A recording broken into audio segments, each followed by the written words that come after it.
Bonjour tout le monde, je m'appelle Juan, je suis cofondateur de Cool Apparel. Cool Apparel se voit être comme une marque de vêtements qui essaie d'innover dans la prise de conscience de la santé mentale. On essaie en fait d'utiliser le vêtement comme un porteur de messages.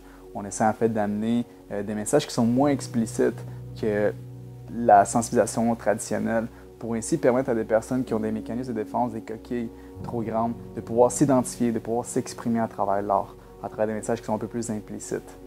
La centralité en fait de Cool, c'est un peu ce message-là, d'apprendre à se reconnaître puis à se connaître au-delà de ce qu'il y a simplement devant le reflet. Ça rappelle constant de rester justement connecté à ses émotions pour pouvoir les exprimer, les identifier de manière spontanée et humaine. Aujourd'hui, la capsule, on va parler de sentiment de cohérence.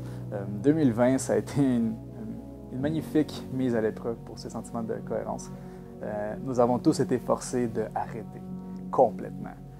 C'est un peu en fait, au fil de la vie, on se rend compte que tout va trop vite.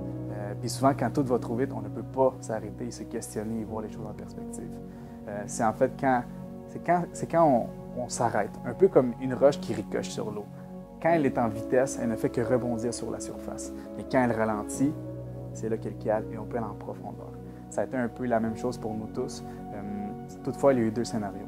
Le premier scénario, c'est les personnes qui ont su prendre cette pause pour remettre en perspective, pour se questionner, pour revoir les choses qui étaient devenues des automatismes et des habitudes, comme une occasion pour se refaire une tête, pour revoir les choses différemment et pour simplement mieux synchroniser leur ressenti avec des affirmations et des actions pour les amener vers quelque chose du bien-être, du bonheur, qui se cultive justement à travers un sentiment de transformer ce que la vie nous amène comme défi en quelque chose qui devient beaucoup plus bon pour soi. Toujours dans une question de perception, comment on le voit. Le deuxième scénario, ça a été évidemment cet arrêt forcé est excessivement difficile pour beaucoup de personnes. Ça l'a été en fait à différents moments pour d'autres personnes également, étant donné que nous n'avons pas tous les outils pour affronter ces questionnements-là. Nous n'avons pas tous l'envie, ni simplement, nous n'étions pas prêts. Puis ça, en fait, c'est de là, en fait, que le sentiment de cohérence est mis à l'épreuve. Parce que c'est souvent comme ça, la vie.